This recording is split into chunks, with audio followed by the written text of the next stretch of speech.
Olá pessoal, eu sou o Lucas Mateus e você é muito bem-vindo nesse podcast, é uma honra enorme, estou muito feliz de estar aqui. O propósito principal, o objetivo desse podcast é edificar a sua vida, edificar o teu relacionamento com Deus, a tua intimidade com Deus, sua vida de oração. E para iniciar esse podcast hoje eu estou aqui com meu amigo, pastor Josanias, meu Deus, pastor da igreja Intervenção Betel. Pastor, o que significa Intervenção Betel? De onde que veio esse nome, pastor? Bom, boa tarde a todo mundo, paz, graça e paz, shalom a todos. Tem uma história bem interessante, né? A gente tinha desejo de só colocar o nome Betel, encontro com Deus, lugar de Deus, alguma coisa assim. E não havia nome, não tinha espaço no cartório de registro. Igreja Betel, Comunidade Betel, Igreja Cristã Betel, Comunidade Cristã Betel. Até por causa do Betel dos Estados Unidos, né? Exatamente. Betel e Church, aqui no Brasil, né? também tem bastante, exatamente. E ficamos uns 6 meses procurando o nome e não achava. Rapaz, você vê que tem pouca igreja no Brasil, né? Exatamente. E aí eu implementei essa intervenção. Olha, a intervenção, eu preciso que tenha o nome intervenção, porque o papel da igreja é intervir nas pessoas. Meu Deus. Mas veio alguma visão, alguma coisa não, assim? Não. Desde de uma cisão, de um momento de pastoral, eu decidi ter essa postura de fazer intervenções na vida da pessoa, em tudo, físico, espiritual e emocional. Então, nós sabíamos que ia ser intervenção Betel. A gente só precisava de uma igreja, uma comunidade missionária, alguma coisa assim. E aí conseguimos. Então, hoje a igreja é Comunidade Missionária. Intervenção Betel. Né? Porque nós fazemos um papel muito forte em missões. Então, ficou Intervenção Betel, para que todos conheçam aí como Intervenção Betel. E o papel da igreja, a essência da igreja, o dia a dia da igreja é fazer intervenção, né, de dentro para fora. Né? Não mais sentir um arrepio, mas descobrir por que vem um arrepio e ter uma intervenção de Deus mesmo sobre a sua vida, uma intervenção do Espírito Santo mesmo. Vocês viram o nome da igreja do cara, né, meu? Você vê? E agora do culto lá. E confesso para você que agora com essa situação, né, intervenção Betel, mas vai dar certo. Jesus é bom. Jesus é bom. Glória a Deus, isso é bênção, pastor. Bom, o tema de hoje é Jesus e a geração de hoje. Meu Deus, como é que é, pastor? Para a gente iniciar e para dar o pontapé inicial. Vamos lá. Como que é apresentar Jesus para a geração de hoje? No geral, cara. Como que se... Tecnologia, movimentos, e o pessoal hoje tem muita informação, né? As crianças cresceram com tecnologia, então... Como funciona isso? Como é que é apresentar Jesus para essa geração cheia de... Enfim... conhecimento, né? Eu vou discordar do final da sua frase aí, uma cheia de conhecimento, né? Ela é cheia de informação. Conhecimento fala de informação, né? Ela é cheia de informação. Infelizmente, hoje a gente vive uma situação assim, a pessoa lê a capa do livro, o índice, e acha que é doutor naquele livro. As pessoas estão assim hoje. Então, ela vai para as redes sociais, Instagram, o que for, vê lá uma postagem de 10 segundos, 5 segundos, que fala com ela, que mexe com ela, melhor dizendo, ela entende aquilo como intimidade de Deus. Ponto. Aí então ela para de orar, ela tira o valor da oração, né? Ela tira o valor da leitura bíblica, porque é muito mais fácil ela ir para uma internet e buscar pequenas pílulas, né? Mas a gente precisa entender que a gente não vive de pílulas, a gente vive de alimento. Então eu vou dizer hoje, eu nasci no berço evangélico, sou filho de pastor, neto de pastor. Então qual é a carga que eu recebo, né, dos meus pais, dos meus avós, né? Então eu sou neto de pastores, né, por parte de mãe e por parte de pai. É uma vida. Né? Então eu me lembro do meu avô pegando a bicicleta e ia andando 30, 40 quilômetros, ficando 1 dia, 2 dias fora de casa para visitar irmãos. Com a tecnologia você não precisa visitar, você manda um WhatsApp. Né? Mas você perde algo muito poderoso, e aí esse é um problema da geração de hoje: comunhão, o relacionamento, o toque, o olho no olho. Exatamente. O que diz Atos 1? Só um trechinho, talvez verso 3 e verso 4, diz o seguinte: Jesus já ressuscitado, a primeira coisa que ele faz é o quê? Aparecer para os discípulos, sentar numa mesa e comer. O que é sentar na mesa? Gerar comunhão. Relacionamento. Relacionamento. Meu Deus, que forte. Então as pessoas hoje têm o iFood. Tem, né? Ou via celular ou no próprio restaurante, sei lá, pede, come e vai embora. Então a geração de hoje, ela não se alimenta na mesa de comunhão. Então você precisa sentar na mesa, você precisa gerar relacionamento, você precisa gerar comunhão. Porque você perde muitos princípios bíblicos. Um deles, chorar com os que choram, né? Ajudar o seu próximo, né? Interceder, confessar uns aos outros, né? E tudo que você vê muitas vezes na internet, pegando essa última parte, confessar uns aos outros, muitas ministrações assim, não abra o seu fraco para ninguém. Né? Não conta a sua fraqueza para ninguém, porque eles vão te pisar. Ué, então esses pastores leram uma Bíblia diferente da minha, porque na minha diz assim, confessa um ao outro. Meu Deus. Né? Porque o confessar vai gerar isso, vai gerar relacionamento, intimidade, comunhão, verdade, honestidade, intensidade. Tá? Eu acho que você vai fazer uma pergunta mais para frente, do jeito que você está conduzindo, vou antecipar aqui. Tá, pode ir. Seja guiado, pastor. Muita gente com muita informação e acreditando que é sábia, sabedor de tudo, domina a sua vida, domina o seu ser, a sua casa, a sua família.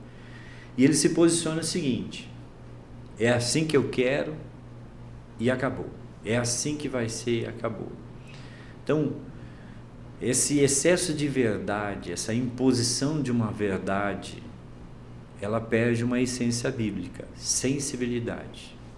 Então você tem que usar da verdade sempre, mas antes de você impor uma verdade, use a sensibilidade.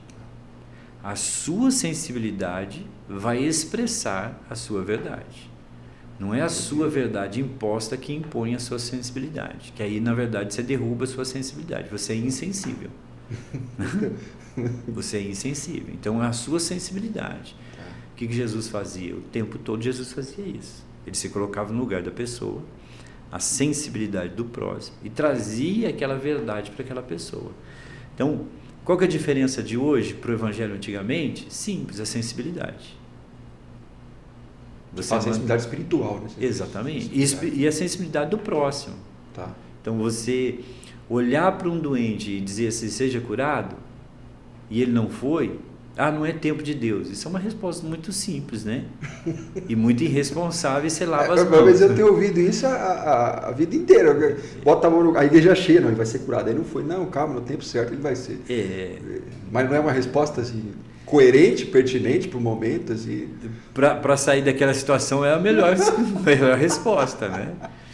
Mas a sensibilidade não te traz isso, né? Mas o que o cara faz, pastor? O cara vai com a fé toda, coloca a mão. Eu já vi isso acontecer e raramente eu vi a pessoa ser curada na hora, mas aí o cara sempre dá essa resposta. Fala, não, é porque não é o tempo.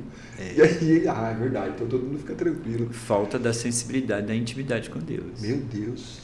Porque se você vai orar, vamos lá, você não tem o Espírito Santo? Sim. Você não tem autoridade? Sim. A Bíblia diz o quê? Terás autoridade sobre o quê? Sobre os demônios, sobre os doentes, enfermidades. Enfermos. Então seja sensível ao Espírito Santo antes de orar. Olha, eu vou orar por você, mas Jesus não vai te curar. Ponto. Meu Deus, fala assim na hora pro cara? Claro, tem que falar. Meu Deus. Porque esse vai ser um propósito de Deus para a sua vida. Deus vai te levar no momento que Ele quer. Ele está precisando disso, daquilo. Você está precisando disso, daquilo. Antes de você orar. E você faz a pergunta, posso orar? Do que você simplesmente não ser sensível ao momento, não ser sensível à pessoa, à dor da pessoa e simplesmente orar. E depois transferir isso na responsabilidade de Jesus, né? Não, Jesus não quis curar. Né? Jesus não está lá para questionar mesmo, então deixa, né? Bota nas costas de Jesus, coloca nas costas do capeta, do inferno, né? Lutas espirituais. Conectado a isso, Lucas, é assim... Estamos numa campanha, estamos orando, o diabo está se levantando, nós estamos numa opressão, uma batalha espiritual gigante, não é assim? Há um empoderamento do inferno muito maior do que o empoderamento de Deus, né? Eu juro que tento, mas eu não consigo entender isso, né? Vamos parar de orar, vamos levantar um clamor, vamos jejuar 7 dias, vamos fazer 21 dias. O diabo está furioso. O diabo sempre foi vitorioso, furioso. Mas a gente esquece um versículo poderoso. A igreja é gloriosa. Sim. As portas do inferno acabou. Não prevalecerão. Pronto. A Bíblia já tem a resposta. A igreja é gloriosa. A igreja vence. Sobre esta pedra. Pronto, né? As pessoas estão empoderando muito as batalhas espirituais, empoderando muito o demônio, né? O demônio está furioso. Ele pode ficar furioso o tempo que ele quiser, a hora que ele quiser, do jeito que ele quiser. Ele tem um problema. Eu não tenho esse problema. A igreja não pode ter esse problema. Né? Meu Deus. Então, pastor, seguindo essa linha da igreja, eu acho que no Brasil hoje é o país que mais tem igreja. Né? Imagina assim, que toda hora uma igreja nova, né? Pelo menos eu vejo no Instagram, a igreja tal, a igreja isso e aquilo. Com esse número de igrejas, não seria pertinente uma mudança na sociedade, diminuição da violência, enfim, uma mudança. Quem está na prostituição não está mais, quem matava não mata mais, onde tinha corrupção não tem mais. Boa. Você tem um país aí há quem diz, né, que é 70% protestante, cristã. Eu não sei se isso está englobado católico e cristãos, mas há quem diz que é 70%. Mas não teria que ter uma mudança na sociedade, pelo menos meio que radical. 70% é coisa pra cara. 70% de 250 milhões de pessoas. Eu dei até uma ajustada na cadeira aqui. Sim. Vamos lá. A pergunta é boa, né? Teoricamente você está certo, mas aí cai de novo naquilo que a gente acabou de falar. Tá. Você pode ter 200 igrejas, 300 igrejas. Né? Você pode ter quantas igrejas for possível caber dentro de uma rua. A igreja vive a essência do evangelho? É aí que está a questão. Ponto. Né? Antes do período de pandemia, bem antes, há uns 12, 14 anos atrás, em várias ministrações minhas, Deus me usava para dizer o seguinte contexto: muitas igrejas vão fechar, muitas igrejas vão se abrir. E as igrejas que vão se fechar vão ser grandes igrejas. Então, muitas igrejas que eu ministrei isso, através da graça de Deus, não me chamaram depois. Meu Deus. Porque eu tinha dito que igreja iam fechar. A pandemia chegou. Por 2 períodos nós ficamos em recesso ali, né? Fechados dentro de casa, bonitinho. A pandemia chegou depois que você falou isso? Exatamente. Então, o que aconteceu? Pós-pandemia, o que aconteceu com muitas igrejas? Fecharam. E o que aconteceu com outras igrejas? Apareceram.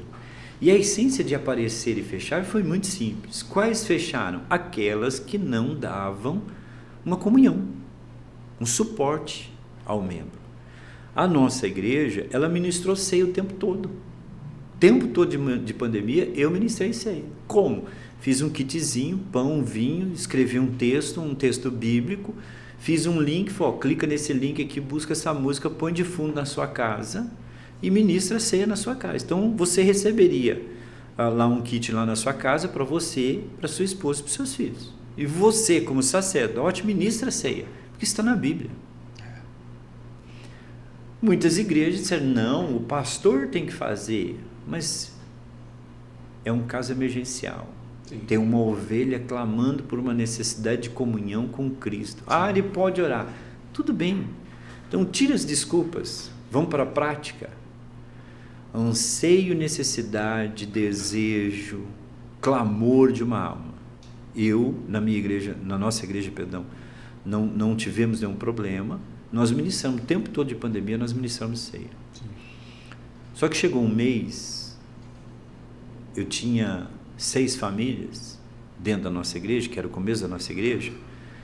Teve um mês que a gente ministrou mais 50 famílias, que não era na nossa igreja, mas elas ligavam e diziam assim, você é o pastor que ministra a Santa Ceia na rua?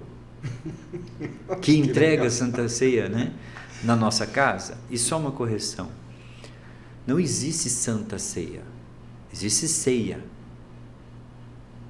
A santa é outra coisa. Você não pode santificar um ato, uma religião, um culto. todo culto é de adoração ao Senhor. Sim. Então, assim, santo culto de domingo, então, santo culto de doutrina, santa doutrina. Meu Deus. Né? Então, é um culto de ceia, né? É um culto de ceia, é um culto de adoração, é um culto de rendição. Né? Mas as pessoas hoje querem palco. Palco é exibição. Altar é rendição. Meu Deus, que forte, hein? Né? Vocês estão vendo isso aí, né? Então, vou fazer um corte disso aqui, meu. Entendeu? E a gente precisa pontuar muito isso, né? Como é que é, pastor, a frase que você falou agora? Palco é exibição. Palco é exibição. Altar é rendição. Altar é rendição. Essa frase é tua? Pode ser. E agora? Pode ser. Porque Forte, o altar não pode ser exibicionismo, né? Adoradores aparecem, né? Não, adoradores expressam uma adoração, se prostram, cantores se expressam, estrelas se expressam, né? Adoradores não, a função de um adorador é levar, é conduzir alguém que está ouvindo para os braços do Senhor, para a intimidade, para o colo, para dizer, estou pronto para receber, né? Não é mexer no estado emocional meu pessoal. Então, quando você fala do papel da igreja, por que a igreja não está cumprindo o seu papel? Simples, a igreja não está sendo a igreja, né? Então, vamos lá, hoje, exatamente hoje, na nossa nação, existem palavras proféticas poderosas sobre isso. Cruzo os braços e espero, ou vou, uma palavra profética sobre a nossa nação brasileira, avivamento. Meu Deus, eu ia falar disso agora. Não está no roteiro, eu vou perguntar para ele do avivamento. Eu ia falar agora disso. Tem pessoas vindo para o Brasil para viver um avivamento. Aí você olha para a igreja e fala assim, onde está o avivamento? O Espírito Santo está aqui, pastor. Amém, eu creio. Onde está o avivamento? Simples. Aí agora é algo profético, né? Já que Deus está aqui, como você disse, eu creio. Falar, veio na minha cabeça, avivamento. Plenamente, guarde algo. O avivamento vem quando a igreja se posiciona com um quebrantamento. Tá. Posso abrir um parênteses, pastor, claro, você já volta? Claro. O que seria esse avivamento que a igreja espera? O pessoal fala, vai vir o último avivamento antes da vinda de Cristo. Eu assisto muito debate teológico e muito pastor fala isso, presidente de igreja. O que seria isso na tua visão, esse avivamento? Seria um movimento pentecostal? Seria almas, número de almas descomunal, enfim? Avivamento. Eu creio em algo onde Deus também já falou comigo e eu já ministrei isso na igreja. O Brasil será o celeiro de homens de Deus e mulheres de Deus para a humanidade. Amém. Ponto. Então é daqui que vai sair homens e mulheres de Deus para evangelizar o mundo. Dentro do seu roteiro que você me passou, tem lá a Europa. Por que a Europa está assim? Simples, né? A Europa é fria. Ela não tem um estado, ela não tem um estado emocional, um estado espiritual para receber Cristo. Ela é uma nação idólatra. Então ela já está fechada. Esse combo dentro da pessoa já está fechado. O que a gente precisa levar? Algo que é poderoso, vivo. Vamos fechar a linha. Evangelho é vida. Ponto. Se é vida, todo dia, todo momento, toda hora, todo segundo, todo milésimo de segundo tem que gerar algo novo. Então, eu tenho fé que amanhã vai acontecer algo. Está errado. Todo amanhã é uma expectativa. Eu tenho fé no que já veio. Cristo já veio. E o que a Bíblia diz? Eu sou o alfa, o ômega, o princípio, o fim. Então a minha promessa não está no amanhã. Minha promessa está no que já veio. Cristo já veio. Eu sou a água, eu sou o pão, eu sou o caminho, eu sou a verdade. Então a minha esperança, a minha fé, a minha promessa está em que já veio. O amanhã, para mim, é resultado do que eu estou vivendo hoje. Ponto. Então, se eu não vivo hoje um evangelho pleno de acreditar, e outra coisa, fé não é para mim, fé é para você. Então, a minha fé, a fé de Josanias, ela serve para o Daniel, ela serve para o Lucas. A minha fé é exercida para ele, para você. A minha fé não é exercida para mim. Porque eu estou aqui para servir. Então, a igreja hoje, quando você fala assim, por que a igreja não agiu? Porque a igreja se fechou para dentro. Então eu quero um carro. Uma igreja gorda espiritualmente. Eu quero um carro, eu quero uma casa. Pastor, está na Bíblia? Claro, Apocalipse. Veja as suas obras. Você é uma igreja poderosa. Meu Deus. Você é uma igreja que cresce, que edifica, que cuida do povo, né? A igreja que tem bons músicos, uma boa estrutura. Exatamente. Éfeso e outras igrejas. Mas você não é uma igreja que ama. Eita. O que é uma igreja que ama? Porém contrativo, dá medo. Exatamente. O que é uma igreja que ama? Uma igreja que sofre. Então, nós viemos um propósito, nós viemos de uma igreja, de um ciclo de igreja, que cada vez mais a estrutura é mais importante do que a intimidade. Então, ter bons instrumentos, ter bons cantores, ter bons pregadores é muito mais importante do que ter vida no altar. Meu Deus. Né? Não quem está ministrando, não a liderança, a igreja. Tá. A igreja precisa ter vida no altar. E o que é vida no altar? A maturidade. Se você não tem a maturidade, quem é você? Guarde algo.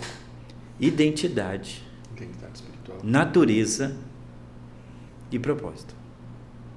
Se você não sabe a sua natureza, fica tranquilo, você não tem identidade.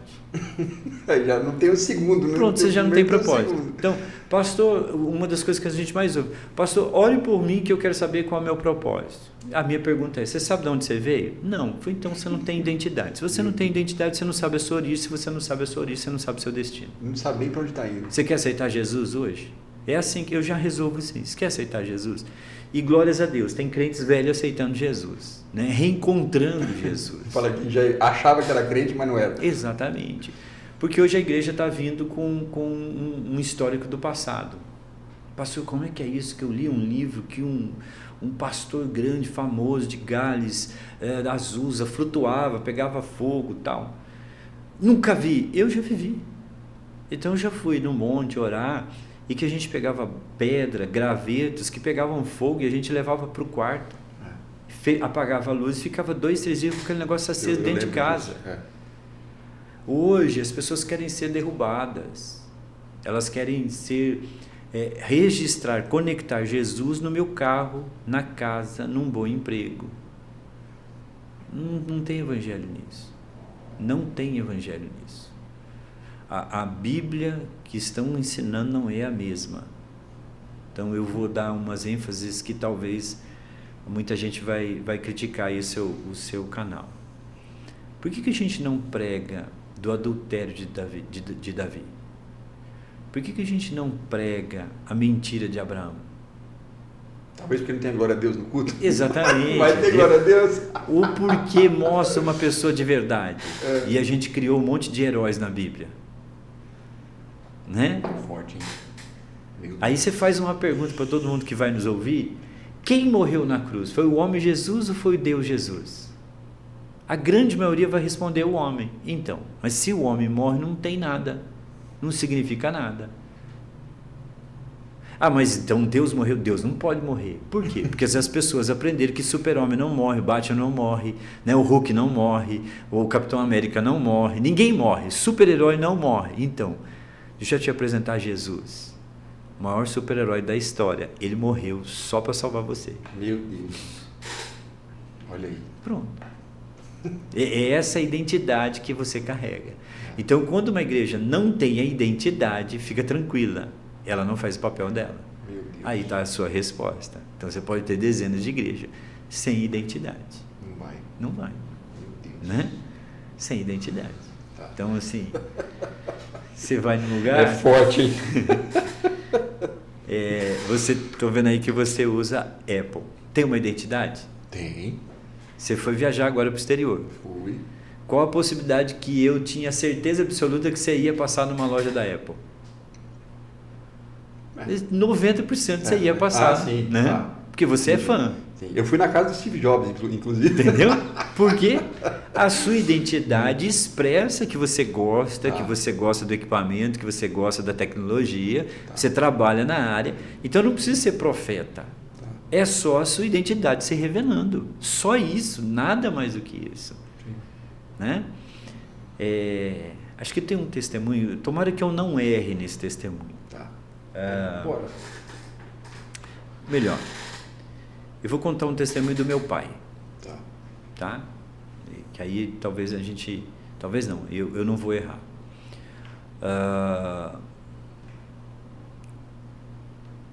Uma pessoa passa mal, fica com os lábios roxos, dedos roxos, né? A minha ex-sogra. E a Ana diz assim, ó, pede para o seu pai ir lá orar pela minha mãe, ela está morrendo. E a Ana era enfermeira. Então, qual a melhor pessoa para saber identificar, identidade, né?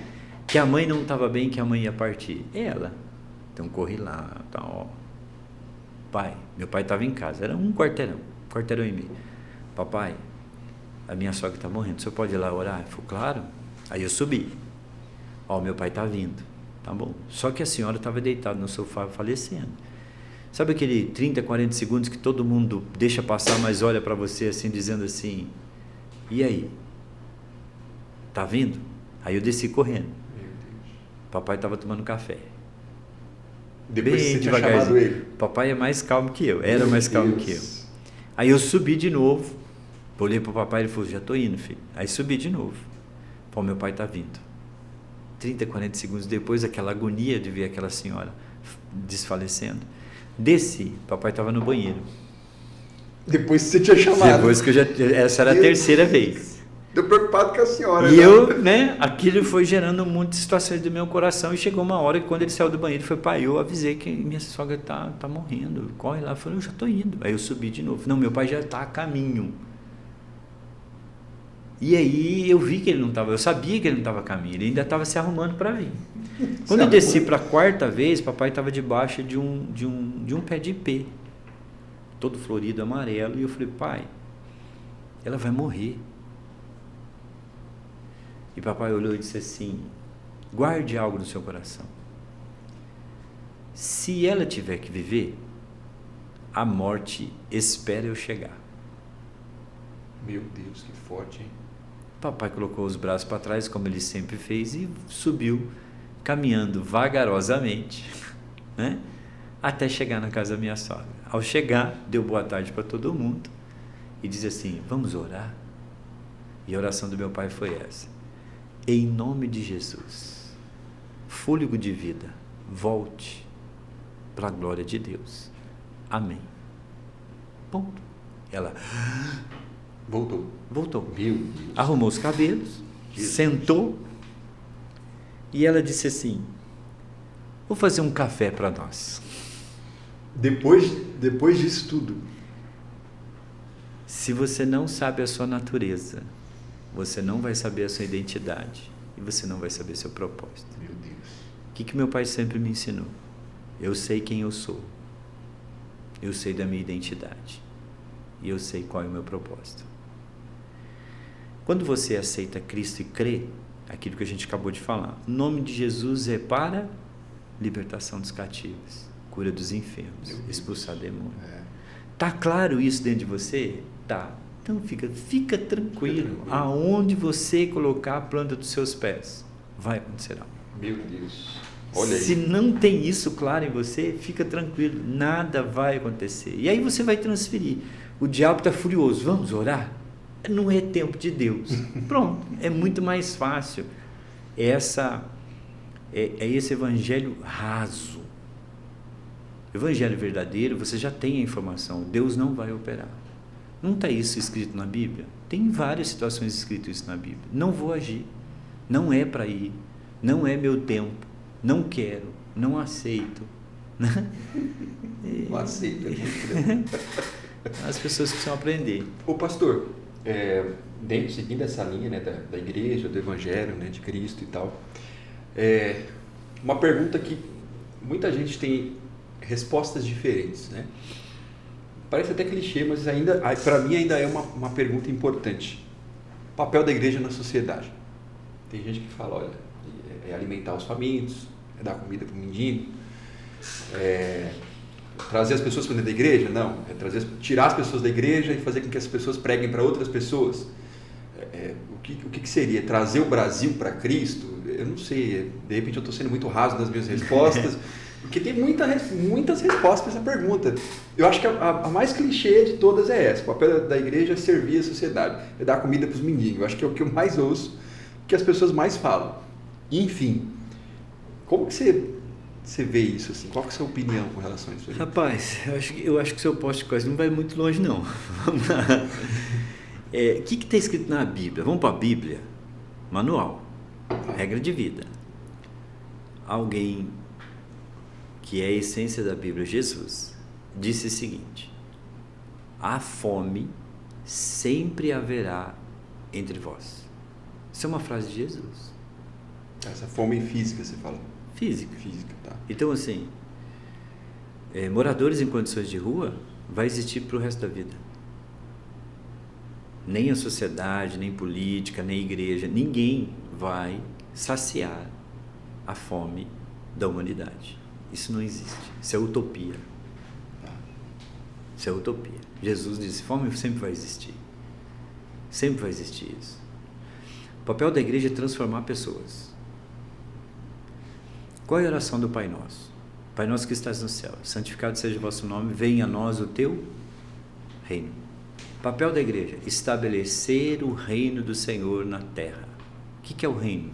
A presença de Deus, a manifestação de Pai, a presença do Espírito Santo. É esse o papel da igreja. Pode a igreja exercer papel social? Deve. Mas não com a utopia de dizer assim: esse é o meu papel e eu vou resolver isso. Até porque a fome vai voltar. É só chegar na esquina. 10 segundos depois já tem alguém pedindo alimento de novo. Ponto. Isso não vai saciar. Não existe. Não existe. Se você ir hoje num ponto de moradores de rua, você sabe que eles escolhem o que comem? Você sabia disso? Cara, não. Eu faço isso. Então hoje a nossa igreja está se ausentando de fazer isso justamente por isso. Tem muita igreja fazendo. E a gente trabalha nas igrejas, a gente trabalha com as pessoas em condições de rua, e eles contam para a gente, porque a gente tem uma certa intimidade, intimidade de viver isso, né? E eu, na verdade, vou fazer uma aspa que eu quero fazer jus e honrar. A Bíblia diz que a gente deve honrar, né, as pessoas. A co-pastora da nossa igreja, Intervenção Betel, a Kelly, é uma missionária. Ela trouxe isso e me ensinou muito isso, né? Então nós temos uma autoridade, vamos dizer assim, sobre moradores, sobre favela, comunidade, drogados, por causa dela. Ela nos ensinou muito, ela nos capacita muito, né? Então há uma comunidade em Guarulhos que só a nossa igreja entra lá dentro. Meu Deus. Nenhuma outra igreja. É então mesmo? O que eu vou dizer agora é de uma autoridade. Então esses moradores, eles falam assim: qual é a igreja que está chegando aí? A igreja do Lucas. Então a refeição é boa, vamos para lá. A igreja do João. Não, lá só tem sempre pão com manteiga e café. Eles sabem disso e eles escolhem a refeição. Então, há o problema social, há o problema econômico, etc, etc. Então, entenda que muitos dos que estão lá querem estar lá. E aí a igreja, muitas vezes, ou a própria sociedade, pode patrocinar o desejo já dele estar lá, querer ficar lá. Porque lá ele pode escolher o cardápio. Olha, meu Deus. Ele pode escolher o cardápio. Então, assim, não é o papel da igreja, mas é o papel da igreja exercer isso sim. Mas não é o papel de resolver. A igreja não vai resolver isso. Tá. Agora, a igreja pode... Aí eu vou te dar uma informação. Grande parte das pessoas que lá estão passaram por uma igreja. Eu acredito que é aí que a gente tem que se preocupar. Aonde e como esta igreja fez, ou o que ela fez, ou como ela fez, melhor dizendo, o que ela deixou de fazer, para que alguém que passou por ela perdeu a esperança, a graça, o amor, né? E foi parar naquela situação. E foi parar Chegou naquela ali, situação, exatamente. Meu Deus. E assim, não é baixo. Então, você pegar 10 pessoas, você pode ter certeza que 7 passaram por uma igreja. Nessas condições? Nessas condições, Meu 7 passaram Deus, por uma igreja. 70% é muita 70%. coisa. Com certeza. Meu Deus. É só você levar um violão para uma comunidade e entregar para alguém. Eles vão cantar Restitui, eu quero de volta o que é meu, e vão cantar Tu és fiel, Senhor. Esses são os hinos que mais se cantam numa comunidade ou em moradores de condição de rua. Meu Deus. Entendeu? Ô pastor, abrindo um parênteses aqui, eu tinha uma outra pergunta aqui, mas o que é existe uma principal causa assim? Eu tenho as minhas respostas aqui, mas para a pessoa entrar na igreja e da igreja, que é um lugar de transformação, de mudança de vida, Jesus está lá, né? Deveria, pelo menos. Sim. A pessoa chegar numa situação dessa. O que obviamente a culpa não é da igreja, não sei. O que seria? Qual que é a causa da pessoa sair da igreja? Há quem diz que foi transformada, não sei, chegar numa situação dessa, né? Que caminho que essa pessoa pode ter trilhado? Aconteceu alguma coisa na igreja, ou de repente a pessoa se afastou da igreja e aconteceu alguma coisa fora? Sim. Você lembra que eu falei agora há pouco eu falei da Kelly, missionária Kelly? Sim. Ela tem uma autoridade excepcional, nisso e em muitos outros assuntos. Eu não posso dizer o currículo dela aqui por pedido dela mesmo, e por outras questões. Então, quando ela chega na igreja, né, quando nós nos unimos para fazer a igreja, nós vamos decidir algo. O quê? Vamos andar juntos? Vamos aprender juntos? Então, você prestou atenção no que eu disse? Eu disse assim, ela tem uma maior autoridade que a minha. Então, eu estou me posicionando como uma pessoa que estou submisso, porque eu achei alguém que tem mais conhecimento do que eu. E posso até melhorar essa frase. Eu achei alguém, encontrei alguém que tem maior autoridade do que a minha. Né? Então, eu me submeto a aprendizar, né? Ao aprendizado. Estou lá pronto a aprender. Sim. Ela está me servindo com aquilo que Deus deu à vida dela. Então, quando você diz assim, por quê? Eu vou te devolver uma pergunta assim, as pessoas estão prontas para aprender? Meu Deus. Ponto. Eu acho que tem gente que dá e tem gente que não dá. Bom, esse é o segredo da vida. Porque se você não se posicionar para aprendizar, né, para ter o aprendizado, para se posicionar dizendo assim, deixa eu ouvir, né? E não é só deixa eu ouvir por ouvir, mas é dizer assim, eu preciso ouvir, assimilar e aprender e aplicar. Lembra de Atos? Jesus já tinha ensinado, Jesus já tinha andado, Jesus já tinha caminhado, Jesus já tinha dado exemplo. Jesus deu teoria e prática. Teoria e prática. Né? Ele morre, ressuscita e volta. Para fazer o quê? Fazer festa? Não. Para discipular de novo, para ensinar de novo. Rever tudo. Né? Rever tudo. E agora, qual que é a situação? Eu amo falar isso. Mesa. Mesa. Jesus senta na mesa. Vamos sentar para comer? Vamos sentar para comer. Relacionamento. Então, quando você pode estar sentado na mesa, mas se você nunca se relacionou, fica tranquilo. Você não sabe o que é mesa. Meu Deus. Judas, né? Estava na mesa. Exatamente. Exatamente. E tem um outro exemplo que eu gosto de citar. A Bíblia diz, 2 homens no caminho de Emaús, é isso que a Bíblia diz? Né? Ou 2 discípulos? 2 discípulos. 2 discípulos, Então, você sai de um grupo de seguidores, porque eram 2 discípulos, eram pessoas que seguiam. E o que é discípulo? Discípulo é aquele que aprende do mestre e que está disposto a morrer. Não, ele vai morrer pelo mestre, ele não tem uma disposição né? Porque discípulo vem de uma outra palavra que traz uma tradução mais próxima da gente, que significa mártir. Então o discípulo está pronto para morrer pelo seu mestre. Meu Deus, é mesmo? Tem esse radical? Exatamente. Mártir? Exatamente. Olha, cara. Então 2 pessoas que supostamente estavam prontas para morrer por Jesus estão voltando frustradas. E quem está conversando com eles? Jesus. Jesus, cara. E eles não reconheceram. Não reconheceram. E Jesus faz umas perguntas muito poderosas, né? Jesus falou assim, é verdade? Vocês estão falando sério mesmo, né? Vocês estão assim porque... E a fala deles para Jesus é assim, talvez você seja o único estrangeiro em Jerusalém, né? Talvez você seja o único estrangeiro nessa cidade, porque todo mundo, eles estavam dizendo, todo mundo está sabendo o que está acontecendo, menos você. Jesus disse, não estou sabendo não. Então, e quando esses dois homens vão entender, vão compreender, vão ver, vão verificar, vão validar, vão assimilar que era Jesus? No partir do pão. Então Jesus está na mesa da graça. Quando Jesus parte o pão, era Jesus. Caiu. Então, quando você senta na mesa, você não pode sentar na mesa numa concepção dentro de você de pré-julgamento. Tá. Eu sei, eu conheço, eu sei o que eu estou fazendo. Esquece, você não, perdeu o tempo da mesa. Porque quem é maior na mesa? O que senta ou o que serve? É o que senta. O que serve. Tá. Para Cristo. Para Cristo é assim. Verdade. A gente precisa sempre aprender a antilógica. É isso que a igreja perdeu, a antilógica de Deus. Eu quero ser o primeiro para ser honrado. Não, a Bíblia diz que você tem que ser o último para ser honrado. E tem que ser humilhado.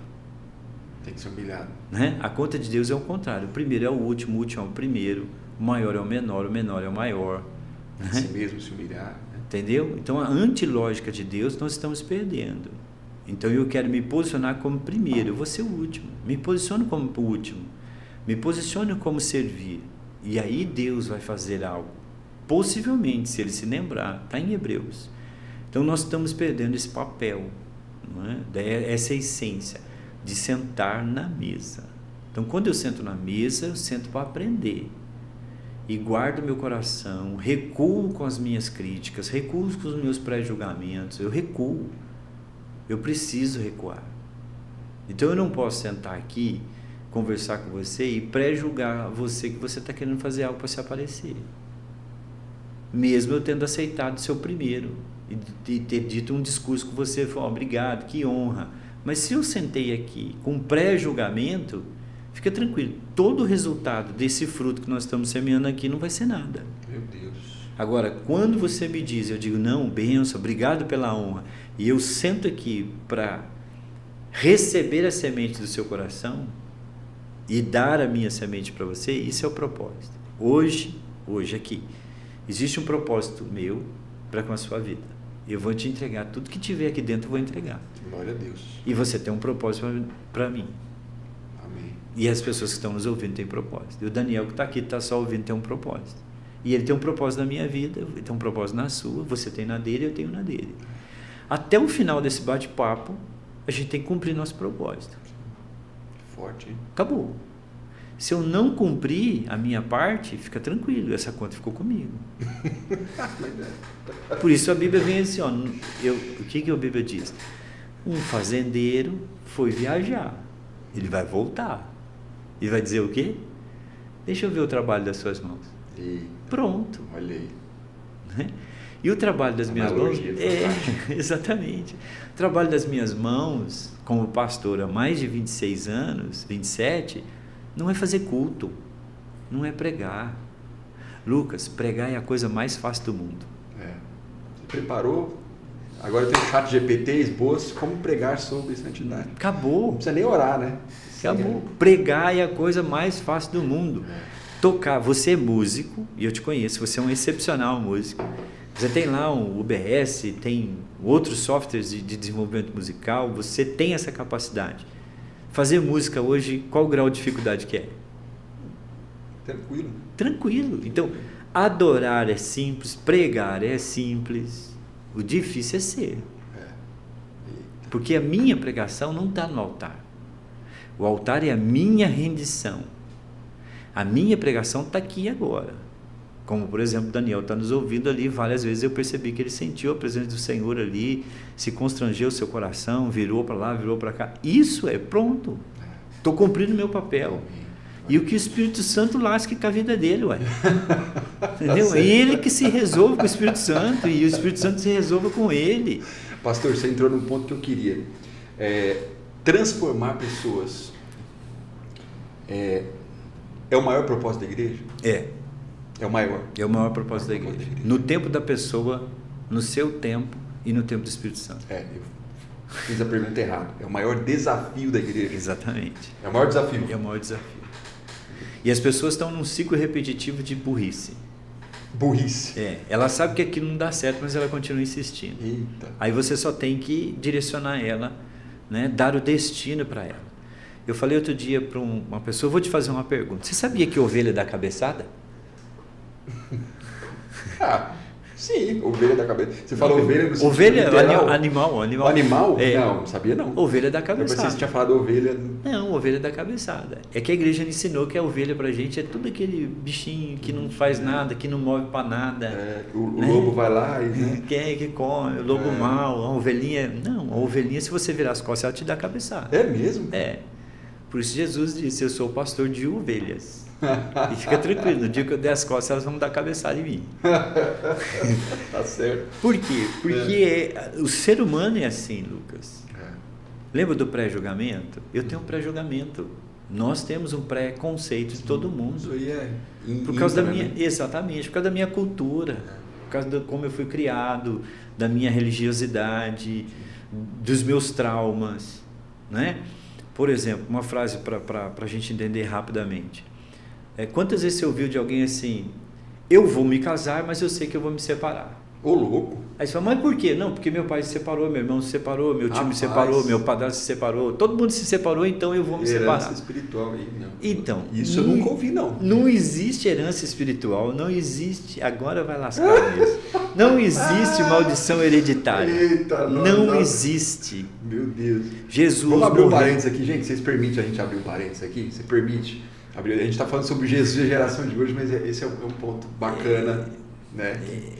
Não existe herança espiritual, mas... Não, quando eu digo que é uma herança espiritual, quando eu digo que é uma maldição hereditária, principalmente maldição hereditária, vamos por parte, senão a coisa vai ampliar mais. Eu já vou voltar para o assunto. Maldição hereditária. Eu creio em maldição hereditária. Tudo bem. Então você crê. Então você quer dizer que o sacrifício de Jesus não valeu. Ponto. Meu Deus. Responde aí. Ezequiel 18. Ezequiel 18. E outros textos. Sim, né? não E outros textos.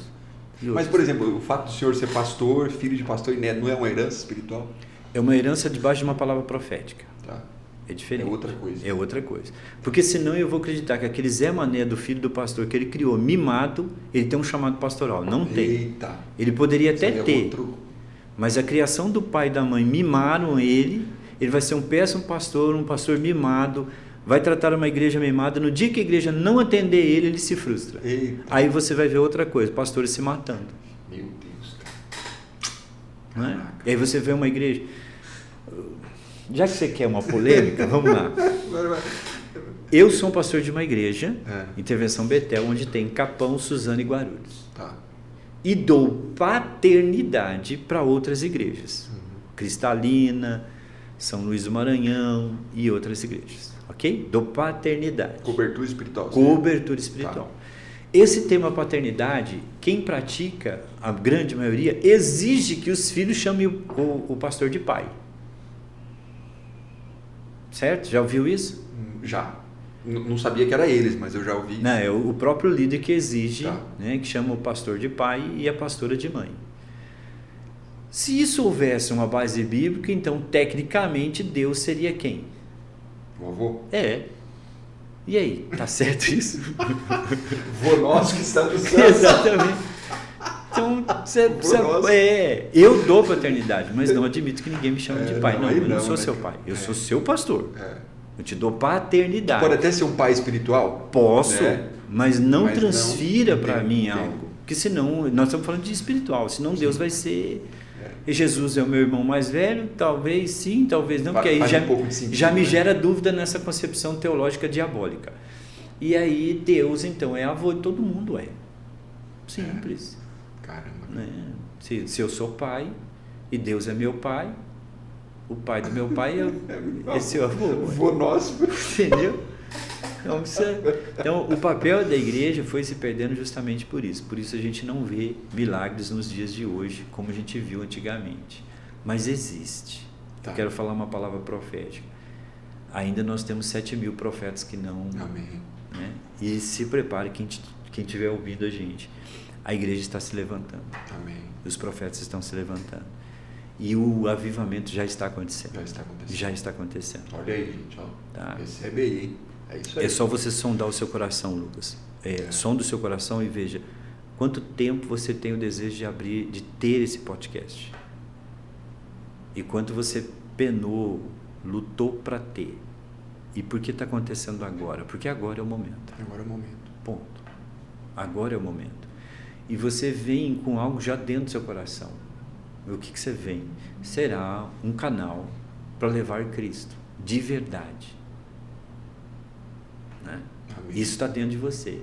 E uma das coisas que mais impactou, eu fui seu líder de jovens. De jovens. Tô coordenador, né? Você era coordenador da mocidade. Estou ficando velho. Você Deus Ministério do Belém, cara. Isso aí foi nos anos 2000 e pouco. Eu devia ter uns 15 anos, 16 anos. Mais ou menos. Você se lembra de um congresso que a gente fez, pastor Aparecido? Samuel, bombeiro. Saldanha, tá. Ele trouxe alguém, um pastor de Guararema, e ele pediu para que eu orasse. E eu orei assim: Senhor, que esse seja um culto poderoso e que pessoas saiam daqui transformadas, que pessoas saiam daqui tocadas, que a sua presença esteja aqui, que nós possamos cair no poder, que nós possamos sentir tanta tua graça que nós não conseguimos levantar. Foi essa a minha oração. Quando eu entreguei um microfone para ele, ele disse assim: você sabe o que você orou?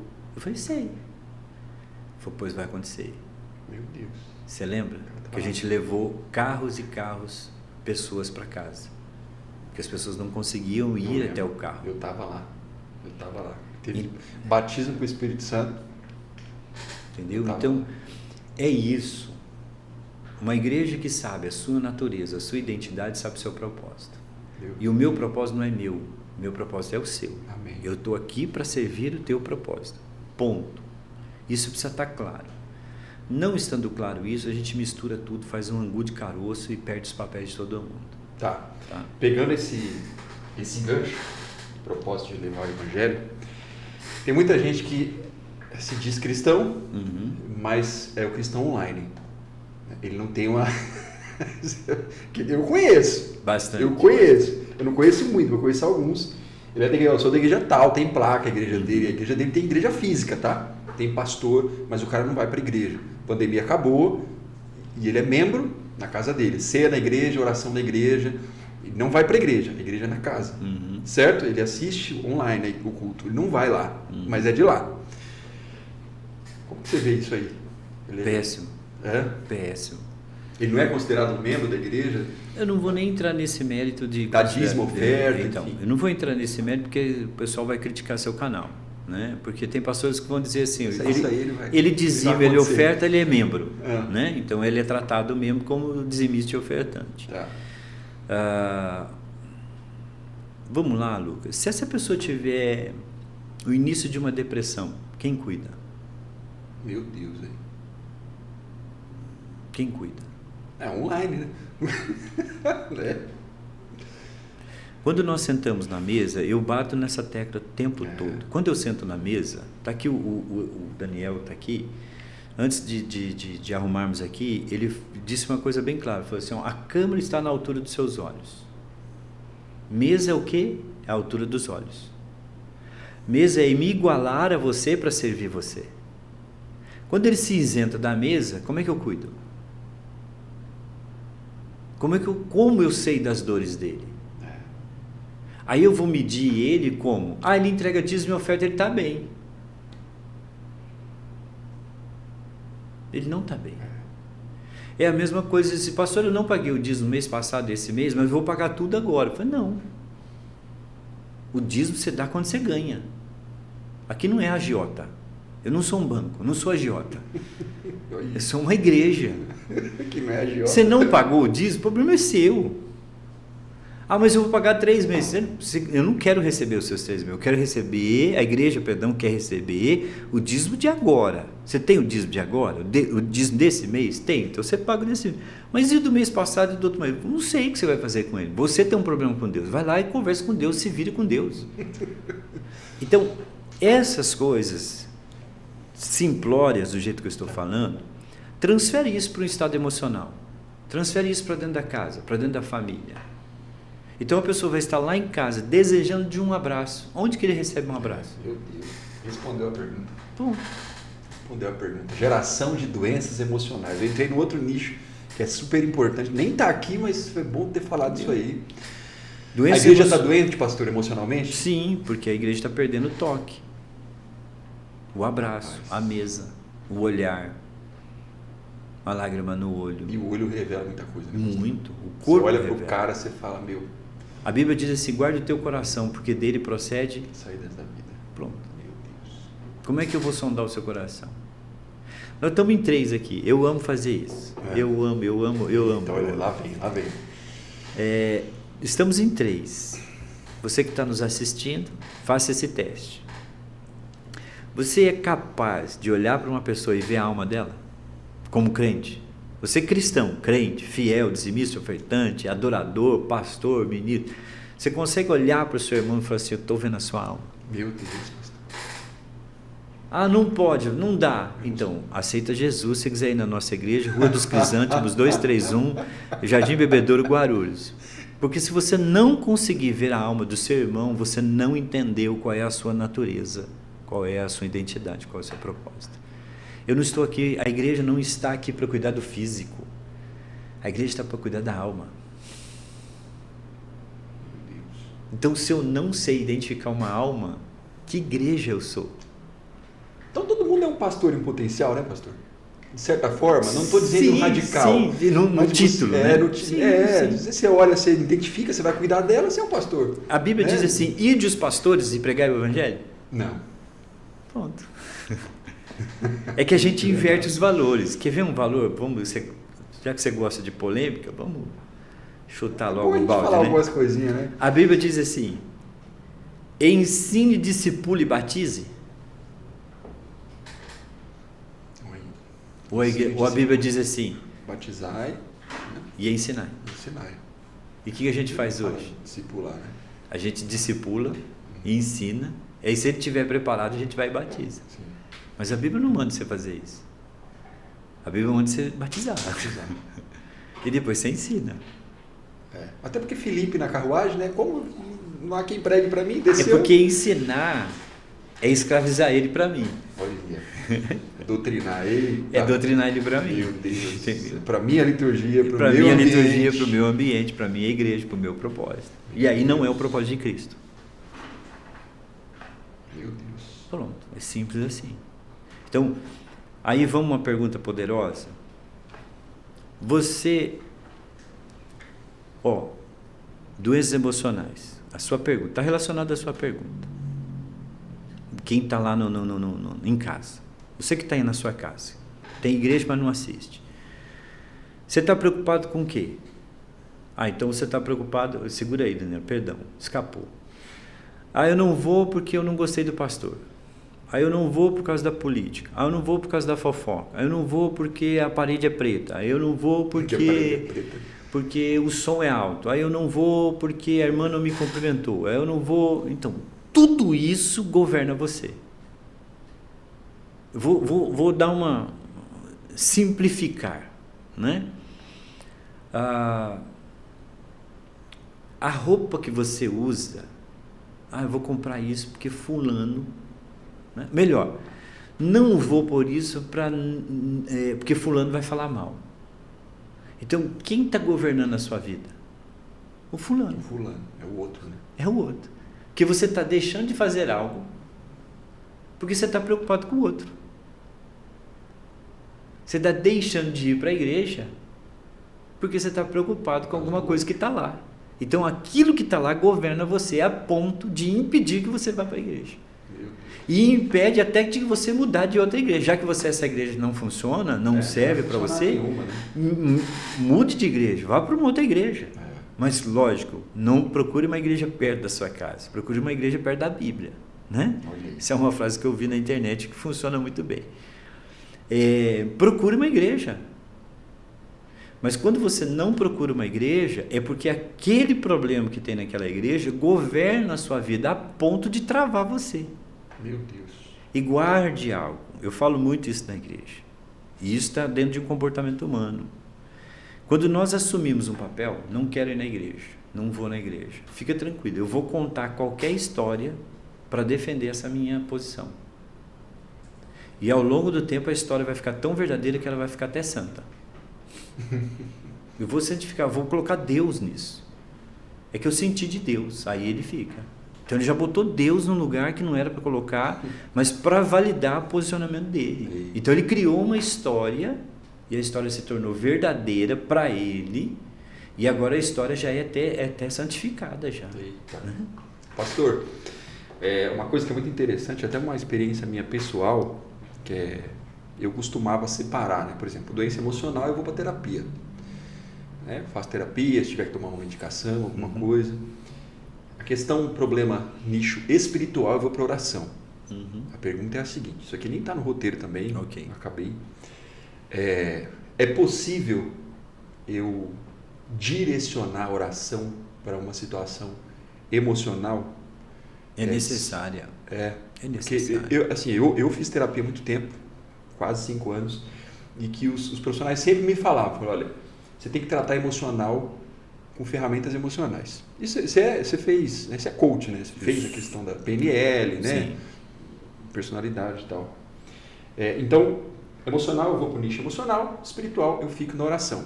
E aí, geralmente, todos eles me falavam isso. Olha, não tem como você tratar algo espiritual, algo emocional com oração, porque a oração não vai resolver a questão que é emocional. Resumindo, eu não posso colocar a mão na cabeça de alguém que está com problema emocional e tentar expulsar o demônio da pessoa.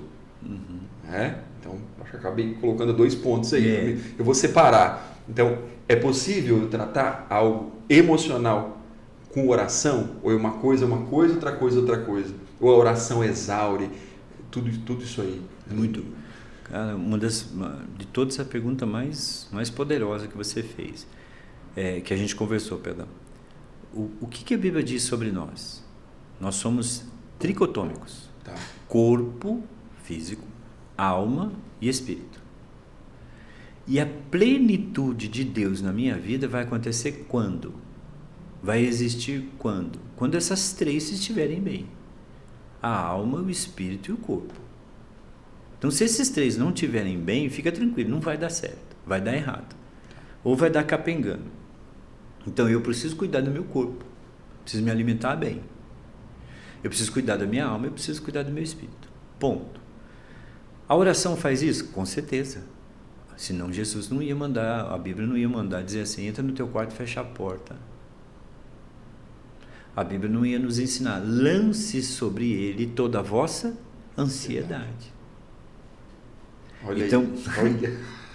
Né? Tá respondida a pergunta. Agora, tem uma coisa muito importante. Aí a gente conecta na comunhão de novo, conecta na mesa de novo, porque é importante.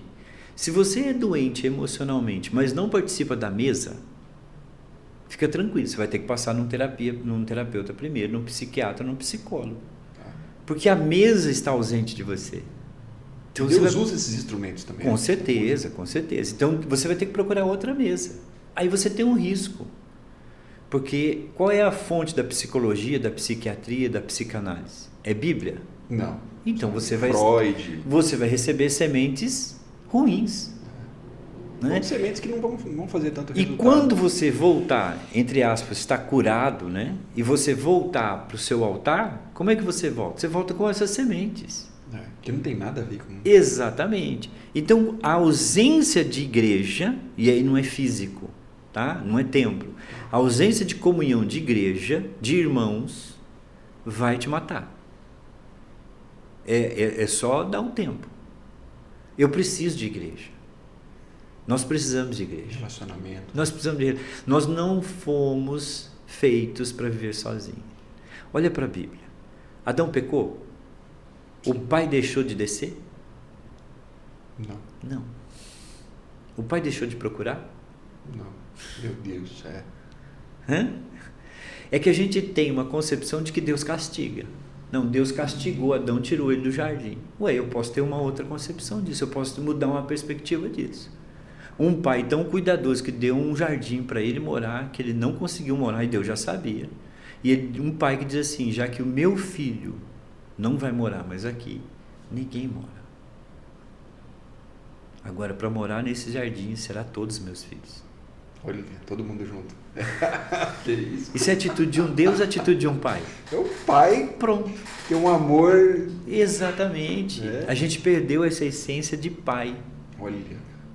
A gente perdeu essa essência de pai. Filho pródigo. Um pai prefere perder um filho. Porque um filho pede a herança, ele pode falar assim, não vou te dar a herança. Ele poderia. Porque dar herança para aquele filho naquela cultura era vergonhoso. Ah, é? Era vergonhoso. Então ele prefere abrir mão de um filho, mas a certeza que aquele coração via para ele de novo, do que ter um filho onde o coração nunca esteve com ele. Olha, você dá uma mensagem boa, hein, pastor? Entendeu? Então assim, onde está seu coração? Guarde isso, Lucas, quem está nos ouvindo. Aonde está o seu coração? É lá que te governa. Olha aí. Por isso a Bíblia ensina, guarde teu coração. Meu Deus. E por isso as pessoas hoje têm dificuldade de entregar o coração para os pastores, para as pessoas. Só que você comete ato antibíblico. Confesse o seu pecado. Confesse isso uns aos outros. Uns aos outros. Por quê? Porque quando eu confesso eu dou meu coração. Mas o que ela vai fazer? Ela vai me humilhar. Então, quando você confessar algo, quando você dizer para uma pessoa assim, Lucas, você chegou para uma pessoa e disse assim, eu quero ser seu amigo. Tudo bem? Ah, tudo bem. Mas deixa eu te dizer algo, eu sou um cara meio frágil. Eu sou um cara assim muito sensível. Então você agora sabe do meu segredo. E ao longo da nossa caminhada, você sempre vai lá e faz uma brincadeira na minha fragilidade. Isso é amigo? Quem vai fechar essa conta? Deus. Justiça. Porque eu abri meu coração e dei a minha fragilidade para você. Eu sentei na mesa. Então vamos para a Bíblia. Jesus está sentadinho na mesa, comungando, alguém quebra um vaso de alabastro. Olha aí, alguém faz uma crítica. Crítica dizendo assim, isso aqui custa muito dinheiro. Jesus falou assim, olha, ela me tem agora. Né? A oferta da viúva. Ela pôs tudo que ela tinha. Então, quando a gente está sentado na mesa, fica tranquilo. Quer um segredo? Entrega tudo. Entrega tudo. Entrega tudo. Meu Deus, que forte. Entrega tudo. Pastor, a igreja está preparada para lidar com essa onda de doenças emocionais? Não, infelizmente não. É uma pergunta também que... Infelizmente não. É uma igreja onde a gente constituiu muito líderes, poucos pastores. A gente tem líder, mas não tem pastores. Pastor, a Bíblia diz o quê? Dá a sua vida pelas ovelhas. Até indo para aquela início, você falou do pastor se matando, tirando sua vida e tal. Exatamente. Mas aí tem uma situação também de pastores se matando, de pastores que se doam tanto, mas não tem um preparo. Né? E não tem a mesa do pastor. Aquele que chega... O que é sentar na mesa, Lucas? Sentar na mesa é também dizer assim, Lucas, para. Chega, senta. Né? Senta. Fica um pouco quietinho aí. Não é a sede de fazer, não. Pregando 45 vezes por mês. Entendeu? Senta. Isso é mesa. Isso é mesa. Então, hoje, nós temos muitas doenças emocionais, ou as doenças psicossomáticas. Né? É isso. Ok? E isso vai ser um problema para a igreja. Você acha que a igreja teria que ter um centro de treinamento? Acho que as igrejas teriam que ir para esse lado de começar a se especializar nisso para cuidar das pessoas? Isso até tem a ver um pouco com a pergunta que eu fiz. A gente trata só na oração ou a igreja se especializa para tentar cuidar dessas pessoas junto com a questão espiritual? Sei lá. Tem algo que me dá muito medo, né? Por isso que eu gosto de ir para a Bíblia. Sempre, né? A Bíblia diz o quê? Lá naquele trecho de construir a Torre de Babel, né? Qual é a intenção? Se parecer um com o outro. Não perder, né? Tá. O texto diz assim, vamos construir essa torre para que a gente não se perca. E a gente seja igual e a gente conheça a Deus. Então, toda vez que você fala de um instituto bíblico, de uma capacitação, eu concordo que a gente tem que se preparar sim. Mas me dá medo de gerar fotocópia. Fotocópia? Gerar líderes que vão repetir algo que não é para repetir. Né? Ser igual Babilônia. Né? Babel, perdão. Eu estou gerando pessoas iguais a mim e não dá para fazer isso. Porque eu sou diferente do que você. Eu já não tenho DNA igual a você. Ninguém tem DNA de ninguém. Todos nós somos diferentes. Então, construir pessoas iguais vai dar erro. Então, eu concordo no preparo, mas eu não concordo no preparo que dizendo tem que ser assim. Isso me dá arrepio. Tá. Né? Essa é a regra para curar isso. Não existe. Doenças emocionais não existe regra. Tá. O que serve para você não serve para o outro. Né? Até porque a história, a cultura e os dramas e os traumas são completamente diferentes. Né? Você pode pegar uma pessoa que foi abandonada pelo pai e a outra que foi abandonada pelo pai, nunca foi problema para ela. Nunca foi afetado, né? Nunca. Para o outro rejeitado. ela não consegue viver sem aquilo. Meu Deus, cara. E aí você vai ver, mesma condição econômica, mesma cidade, mesmo território, mesma cultura, questão cultural é a mesma, os valores culturais são os mesmos, mas a ação interna, a reação interna é completamente diferente. Nem se você colocar dois irmãos gêmeos, né, idênticos, o emocional é diferente. Cada um com a sua experiência, cada um com o seu sentimento. E aí tem a regra de quanto você se entrega. O quanto você se entrega para resolver, o quanto você se entrega para solucionar, o quanto você se entrega para rendição. Explica uma conta para mim, para a gente fechar essa ponta. Uma conta. Davi foi um bom pai? Horrível. Um bom marido? Só para Betseba. Para as outras, horrível. Um bom governante? Horrível. Ele foi um bom guerreiro. Isso o cara era bom. E Deus dá um testemunho dele como? Um homem segundo o meu coração. Por quê? Eu nunca ouvi dessa perspectiva. Então, leia os salmos de Davi. Ele se rende, ele diz assim: minha alma, meus ossos estremecem, minha alma está angustiada. Ele se rende, ele se coloca na verdade. O filho está morrendo, ele está de jejum e oração, se vestindo de saco. Ele ficou sabendo que o filho morreu, ele se lavou, tomou banho, comeu. O que eu tinha que fazer eu já fiz, agora eu tenho que viver. Então isso é uma rendição. Não é ele era seco. Não, ele se rendeu. Né? Outra coisa, isso vai na herança espiritual, né? Deu uma conectada aqui na maldição hereditária. Não sei o que, maldição hereditária, Davi pecou, Davi adulterou, que não sei o que, desgraçou com a vida dele. Tá bom.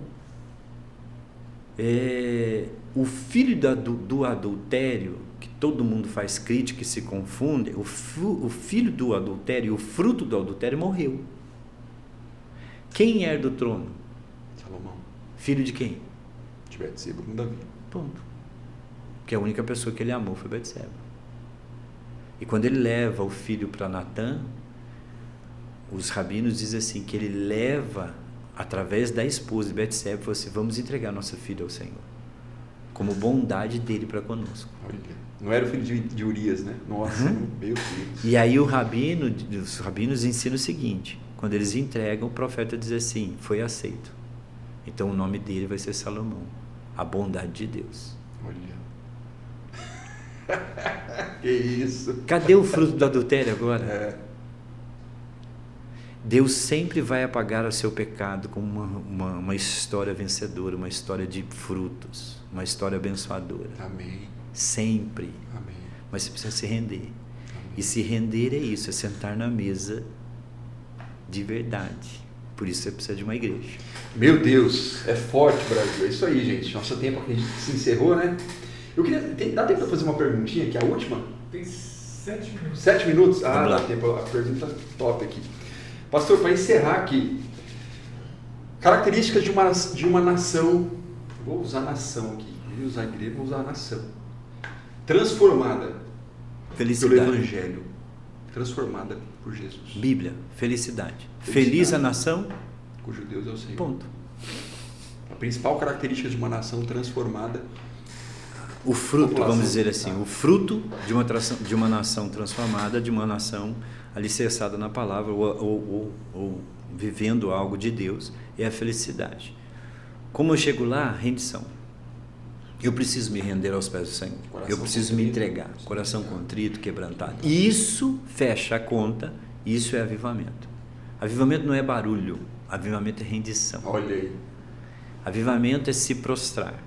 A igreja hoje no Brasil, isso é uma palavra profética, a igreja hoje no Brasil vai descobrir qual é o caminho da oração e da rendição. Amém. Nossa igreja começa hoje 48 horas de oração. Hoje às 20, acaba domingo às 20. Amém. E eu já ouvi grandes igrejas fazendo 21 dias de oração, jejum e oração. Então, um aviso, igreja, se prepare. Jesus está chegando e a igreja está se preparando para isso. É isso aí, gente. É forte. Ver o homem aqui é uma enciclopédia bíblica. Meu Deus. Bom, queria agradecer vocês que assistiram, né, que estiveram com a gente até agora. Pastor, muito obrigado por ter Eu que aceito o nosso agradeço. convite. Foi uma honra para mim, uma bênção. Fui muito edificado. Tenho certeza que o Espírito Santo, né, está aqui, esteve presente com a gente aqui. Quando você falava, eu pensava numa coisa e você ia e falava. É incrível, o Espírito Santo fala disso aqui, ele ia e falava.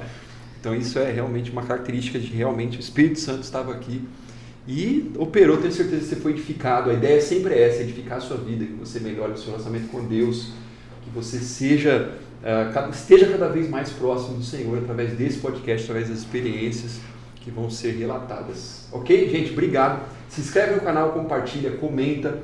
Quanto mais você interage, mais o algoritmo do YouTube vai entender que os conteúdos estão sendo relevantes e eles vão divulgar para mais pessoas e as pessoas vão ser abençoadas também. Beleza, gente? Obrigado, top, tamo junto, até o próximo episódio. A gente se vê. Valeu!